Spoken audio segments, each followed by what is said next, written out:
a volver a bombardear la capital del Líbano, Beirut. Entonces, una escalada, digamos, en esta agresión en contra del Líbano, y los mismos medios occidentales dicen que fue en una llamada telefónica a Donald Trump quien logró detener el avance de estos innombrables sobre el Líbano. Coméntanos sobre estos acontecimientos y también coméntanos sobre el sentido político. O sea, nuevamente es Irán el que logra condicionar los términos de la negociación en curso. Te cedo la palabra, Pablo, para que analicemos esta... Mira, lo que señalas es muy, muy interesante, ¿no? Bueno, primero dar cuenta que el castillo de Beaufort, tuve oportunidad de conocerlo, está en el sur del Líbano, está en una gobernación que es la gobernación de Nabatille, que es muy cerca de la ciudad del mismo nombre, está a pocos kilómetros de la costa del Mediterráneo, es un castillo que se alza a 700 metros sobre el nivel del mar, ¿no? Estamos hablando del nivel del mar, sería 200 metros más que el Cerro San Cristóbal aquí en Santiago. Imagínense 200 metros más de altura del San Cristóbal acá en Santiago de Chile. Allí está ubicado este castillo que tiene un elemento histórico fundamental. Fue construido en el siglo XII por los cruzados. Es una fortaleza medieval. Y la importancia geoestratégica que tiene es que domina el valle y el río Litani. Para aquellos que han seguido las invasiones, las guerras en el Líbano que ha llevado a cabo el régimen judío sionista israelí, está en un control muy potente porque tiene un control visual de la frontera entre el Líbano y los territorios palestinos ocupados. Y ha sido un enclave militar a lo largo de la historia, ¿no? Y ese castillo, para los sionistas, representaba un tremendo triunfo, ¿no? Un tremendo triunfo porque significaba retomar aquello que tuvieron en el año 2000. Recordemos que el Líbano ha sido invadido en 3 ocasiones en los últimos años.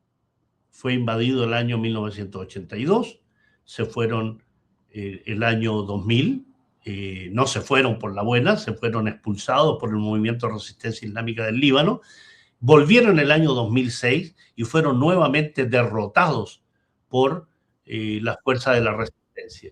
Y por tanto, en ese año 1982, en la invasión que tuvo el Líbano, ese castillo, ese enclave fue conquistado por el ejército sionista, porque si se fijan en la foto que pone Nicolás, se ve el valle abajo, ¿no? Por tanto, hay una situación geográfica fundamental si tú quieres instalar plataformas de misiles, que es lo que tenía la resistencia libanesa allí.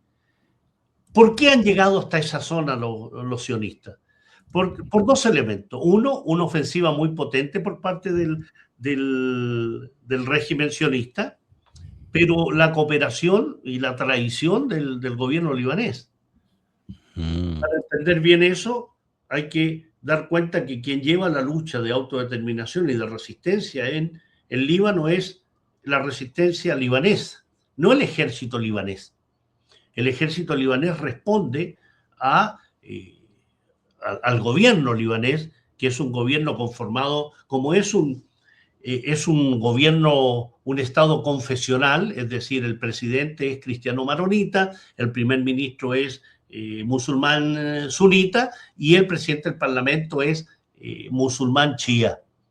Por tanto, las tensiones y los equilibrios son siempre elementos muy precarios en el Líbano. Y la zona sur del Líbano, si pueden mostrar, ahí hay un mapa, ¿no? Ahí se ve el castillo de Beaufort, que está cerca de la costa, está cerca de la ciudad de Tiro y está en el límite con los territorios palestinos ocupados del norte. Está todo cerca, son países pequeños, por tanto está en el sur del Líbano, está en la zona donde la resistencia libanesa tiene mayor potencia, mayor fuerza, y es una zona que despierta muchísimo interés por parte del régimen judío sionista israelí, porque lo que quieren es apoderarse de gran parte de esa zona sur, más del 15% del territorio del Líbano, que ya es pequeño, imagínense el 15%. Y el castillo de Beaufort tiene una importancia simbólica, pero tiene una importancia también desde el punto de vista de la geopolítica y de la geoestrategia, porque domina el valle del río Litani. El río Litani es un límite que se puso en una resolución de la ONU respecto a que las fuerzas de la resistencia debían estar al norte de eso y que eso fuese una zona desmilitarizada, que significó también la salida del ejército del sur libanés en la época de la guerra civil. Es una verdadera intríngulis allí, ¿no? Pero efectivamente hay una ofensiva sionista muy potente que ha significado en los últimos meses el asesinato de al menos 5.000 libaneses, un porcentaje importante de niños y un porcentaje importante de mujeres también. Aldeas, pueblos, ciudades como Tiro, Sidón, han sido destruidos patrimonios arquitectónicos históricos de la humanidad en esa zona. Porque claro, a personajes que provienen de un régimen que tiene 78 años de vida, la historia no les importa, ¿no? Los sionistas tienen un sentido de la historia limitado. Su historia comienza en el año 1948, ¿no? Cuando nace a lo internacional el régimen israelí. Y la ofensiva es una ofensiva muy potente porque la estrategia de Israel ha sido permanentemente el apoderarse de territorios, sean palestinos, sean del Líbano, sean de Siria, sean de Irak, porque está el concepto que ellos llaman el Gran Israel, ¿no? Desde el Nilo hasta el Éufrates. Conquistar parte de Egipto, conquistar Palestina, conquistar Siria, conquistar el Líbano e incluso avanzar hacia la frontera de Irán. Ese es su planteamiento, su objetivo político y por el cual transmiten los sectores más extremistas de una sociedad extremista como es la israelí. Y permíteme detenerme un momento en ello, Nicolás. Cuando yo hablo de israelíes, significan aquellos que tienen la ciudadanía israelí. En estos días, en Chile, hemos tenido una serie de manifestaciones y de escritos de lo que se llama la comunidad de chilenos en Israel, donde acusan al presidente de la comunidad palestina de ser el vocero del extremismo palestino en Chile, por ejemplo, donde acusan a periodistas de ser voceros de los ataques al régimen de Israel, de acusar que hay chilenos que combaten, o más bien que son parte de un ejército genocida que asesina a palestinos, y en ese sentido hay que repetirlo con todas sus letras. Hay 111 chilenos que están en las filas del ejército sionista israelí que participan del genocidio del pueblo palestino. Y un ejército que participa de un genocidio, sus miembros son criminales, son genocidas. No hay discusión en ello. Y esta comunidad de chilenos en Israel, que yo los denominaría la comunidad de israelíes de origen chileno, el tema es al revés, porque tienen la nacionalidad, acusan permanentemente que se está poniendo en peligro a estos soldados, identificándolos, mostrando su fotografía y dando cuenta que se trata de genocida. Lo voy a reiterar, son asesinos, son genocidas, son criminales, participan de un ejército genocida. Y si participan de un ejército genocida, esos son. Y más bien lo que se deberían preocupar las autoridades chilenas es qué hacen chilenos, si es así como se denominan, combatiendo a favor de un ejército extranjero donde asesinan a ciudadanos, a miembros de la sociedad palestina, con una declaración de organismos internacionales, de la propia ONU, de relatores de la ONU, que califican a ese régimen como genocida. Esa es la preocupación principal. Por tanto, yo diría que hay que emplazar a esta comunidad que se denomina de chilenos en Israel y que los denomino de israelíes de origen chileno, porque esos son el señor Gabriel Colodro, el señor Hernán López, la señora Siva Gobrín o cualquiera de ellos que suelen inmiscuirse en la política nacional con sus declaraciones desde los territorios palestinos ocupados. Cada uno de esos soldados debe ser indudablemente investigado en función de los crímenes que comete el ejército sionista. No son inocentes, no están defendiendo a un régimen democrático ni a un Estado libre de culpa como sostienen esto. Y eso es importante porque los mercenarios, porque esos son mercenarios. Si se declaran chilenos, son mercenarios. Se ve también los mercenarios en la guerra en Ucrania, ¿no? Más de 7.000 colombianos. Y hemos visto en las redes sociales la cantidad de chilenos que están involucrados en Ucrania y que aparecen en las redes sociales vanagloriándose de aquello y llamando incluso a que se integren más. Esto es lo que provocan ideologías del tipo del sionistas, ¿no? Eso es lo que genera el nazismo ucraniano y lo que genera el sionismo israelí. Por tanto, lo que acontece hoy en el Líbano, con la destrucción de aldeas, de pueblos, de ciudades, de patrimonio arquitectónico e histórico, es una muestra evidente que nos encontramos ante asesinos seriales, que no les importa la vida, que tienen un objetivo de destrucción y de exterminio porque consideran a esos pueblos como pueblos subhumanos, no dignos del respeto a sus derechos humanos. Entonces, en ese plano, en ese marco, Nico, indudablemente lo que acontece hoy en el Líbano es gravísimo. Es gravísimo porque incluso países europeos como Francia, ex metrópoli del Líbano, ha dicho que ahí se está cometiendo crímenes. No es que me importe mucho lo que diga Francia, pero sí da cuenta que incluso Francia, que es aliado del régimen israelí, está diciendo en el Líbano se están cometiendo crímenes. Así Y es. estos son permanentes, son permanentes. Bueno, seguimos en vivo y en directo en Mirada Crítica. Nicolás Romero, director de Revista de Frente, junto a Pablo Jofré Leal. Y yo, antes de seguir avanzando, querido Pablo, quería dar algunos avisos que son siempre necesarios para seguir en esta batalla que estamos en curso. Lo primero, quería invitarles a seguir a Pablo Jofré en todas sus redes, pero particularmente quería invitarlos a que conozcan la red de Mirada Crítica en YouTube. Yo se las voy a compartir para que ustedes la dejen anotadita ahí. Si no se han suscrito, se suscriban. Lo pueden buscar como Mirada Crítica Pablo Jofré. Y acá, bueno, en la pestañita en vivo van a tener todos los contenidos en vivo de nuestro programa Mirada Crítica.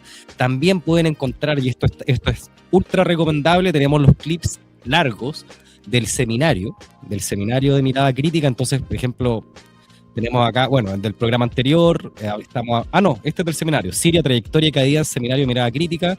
Ahí tú tienes contenidos que no son solo videos cortitos que a algunos les gustan, sino que videos más extensos de 20 minutos, media hora. Hay un video extenso sobre el despertar islámico y, por supuesto, todas nuestras transmisiones en vivo, así que suscríbete a Mirada Crítica. Y yo también aprovecho así a la rápida por acá de invitarlos a conocer la red de Revista de Frente. Nos pueden encontrar como @Revista de Frente en YouTube. Ya estamos a poquito de ser 10.000 en la comunidad. Apretar la campanita para suscribirse a nuestros contenidos, y también si es que su bolsillo se los da, se pueden hacer miembros de nuestro canal por 2.000 pesos al mes y lo hacen desde Chile y nos ayudan a mejorar nuestros contenidos. Yo también te pido el espacio, querido amigo, para comentarles que los días lunes en Revista de Frente estamos con el Barbarroja desde las 8 de la noche. Los días martes estamos con la entrevista de Frente a las 7. Estuvimos hace poquito con Ricardo Valladares, muy interesante, director de El Monitor Legislativo Popular, analizando esta cuenta del terror, esta cuenta pública del día de ayer. Por supuesto, estamos también los días martes en Mirada Crítica a las 9:30. Los miércoles nos vamos al canal de al lado, ahí con Daniel Jaue en el Sin Maquillaje, a las 7:30 de la tarde. A las 9 estamos con el movimiento Verdad y Justicia para Iván Tapia, donde analizamos casos de corrupción y otros tantos en Carabineros de Chile. Y los días jueves cerramos la programación de la semana con Trinchera de Ideas de Sergio Rodríguez Helfenstein. Así que ahí está el aviso pasado, querida comunidad, querido Pablo también, para que podamos seguir avanzando el día. Yo sumaría lo siguiente, Nico, ¿no? Agradecer a las numerosas personas que han visualizado ya este programa por TikTok, ya 680 de ellos, y saludar a Mila, a Henry Pérez, a León, a XLL, que se ha sumido, a Francisco López. Muchas gracias a cada uno de los que se suman, y perdona que trate de consignar otro elemento importante. O sea, en las últimas 24 horas, hablando del Líbano, ¿no? En las últimas 24 horas, Nicolás, los sionistas efectuaron más de 50 bombardeos en el sur del Líbano. a pesar de lo que tú señalabas, a pesar de ese llamado de atención de Donald Trump. Porque a los sionistas les da exactamente lo mismo. La impunidad que tienen es absoluta. No les interesa porque además no es que Donald Trump de pronto de la noche a la mañana haya dicho, a ver, les voy a llamar la atención y le voy a pegar unas palmaditas a Benzion Milei-Kopsky, que es el verdadero nombre de Benjamín Netanyahu, origen ucraniano, para que lo tengan claro, mire, el origen semita que tiene el personaje en cuestión. Y yo diría que lo único rescatable de las palabras de Donald Trump y que fueron filtradas por los medios de información estadounidenses es que efectivamente él advirtió que las acciones delictivas, criminales, genocidas, este incremento que señalas tú de las operaciones militares y ataques contra el Líbano, pueden generar un impasse en las negociaciones con Irán. Y eso es lo que sucedió. Irán, con toda la dignidad, con toda la transparencia y franqueza que ha tenido, dijo absolutamente, mientras no cese el fuego en el Líbano, no hay más negociaciones, que son negociaciones indirectas para que lo tengan claro, ¿no? Son negociaciones, no son frente a frente, se reúnen en un hotel, la delegación iraní por un lado, la delegación estadounidense por el otro, y los mediadores son los que se encargan del corre ve y dile, ¿no?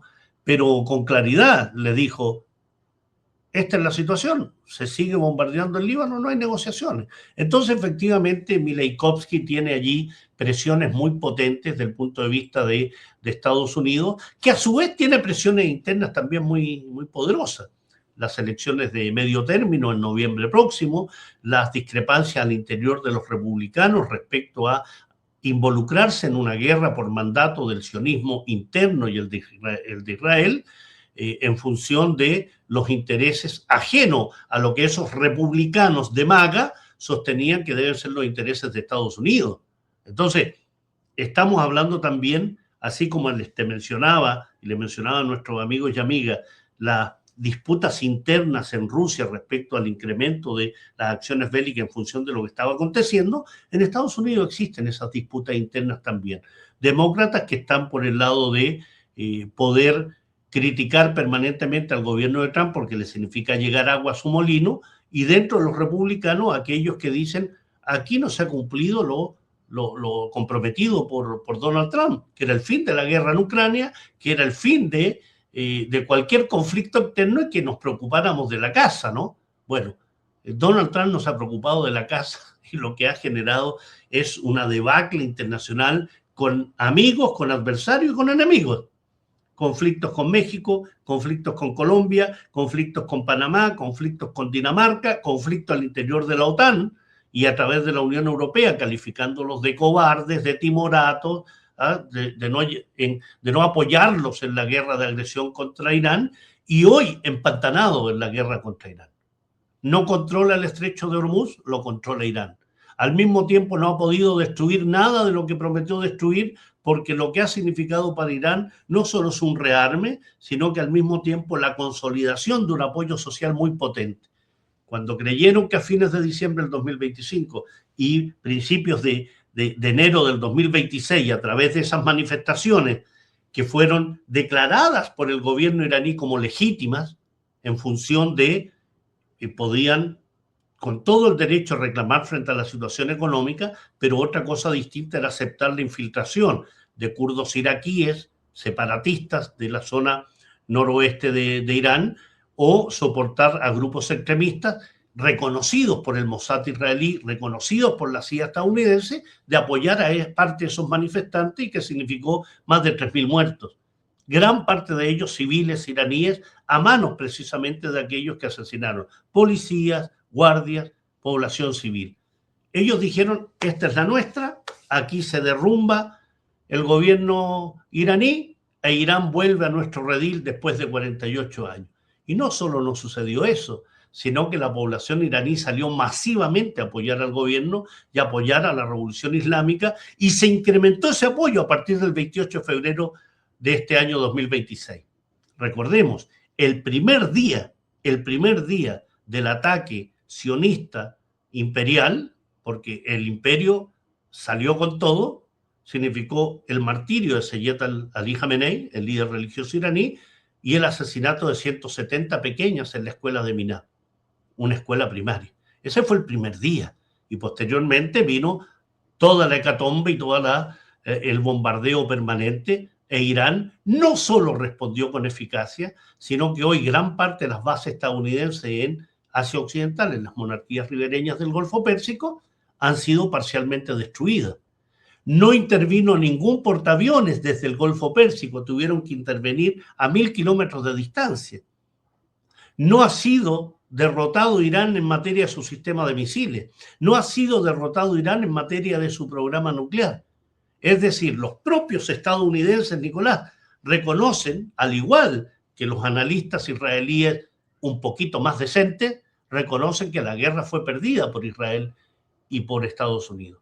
Por tanto, el que se levanta como un referente para los pueblos del mundo, para los pueblos en resistencia, es la revolución islámica, que ha sido tan demonizada a lo largo de 48 años, porque es musulmán, porque es chiita, porque lo ayatolá, todo lo que han mencionado permanentemente. Y hoy, esa revolución es un referente de lucha para este sur global. Y creo que eso es el elemento más importante que uno puede rescatar de esos 40 días de guerra y este cese al fuego temporal que ha tenido, tú me lo mencionabas antes de comenzar el programa, estas escaramuzas que han significado el bombardeo de buques estadounidenses, de bases estadounidenses, el bombardeo de bases de lanzamiento de misiles en la costa iraní, el derribo de drones y el ataque a algunas lanchas patrulleras. Es decir, estamos hablando indudablemente de una guerra que no acaba y difícilmente va a acabar mientras se siga apoyando al régimen israelí. Creo que Estados Unidos, se hablaba de que la semana anterior iba a estar firmado el compromiso, pero hoy está dando verdaderos manotazos de ahogado Donald Trump, que trata de contender contra el sionismo criollo y contra el sionismo israelí. Buenísimo el comentario, Pablo. Yo quería aprovechar de compartirles un artículo de mi autoría que está publicado desde el día de hoy en Revista de Frente, ahí lo pueden encontrar, y que dice relación con la implicancia, digamos, de que es un escenario que está, ya sabemos, tú bien lo has explicado, un escenario en curso, pero acá yo les comento un par de ideas. La emergencia del nuevo orden, ¿no? Porque un poco compartirte esta idea. Lo que vimos entre ayer y hoy es que, por un lado, Estados Unidos detiene, ¿verdad? Hace un llamado y detiene la intensificación de los ataques en contra del Líbano, y eso es por la acción de Irán, que condiciona la negociación, lo que empieza a mostrar y a proyectar a Irán cada vez más como un actor determinante, como un actor no solo regional, sino que como un actor regional determinante que puede hablar de tú a tú con Estados Unidos, que no necesita tener diálogos directos con Israel para tener una injerencia sobre lo que hace Israel. Entonces creo que ahí hay un elemento interesante que se puede analizar, así que los invito a revisar la columna que lleva por nombre El condicionamiento iraní sobre el Líbano y la emergencia de un nuevo orden en Asia Occidental, que la pueden encontrar, por supuesto, en Revista de Frente. Llevamos 55 minutos de programa.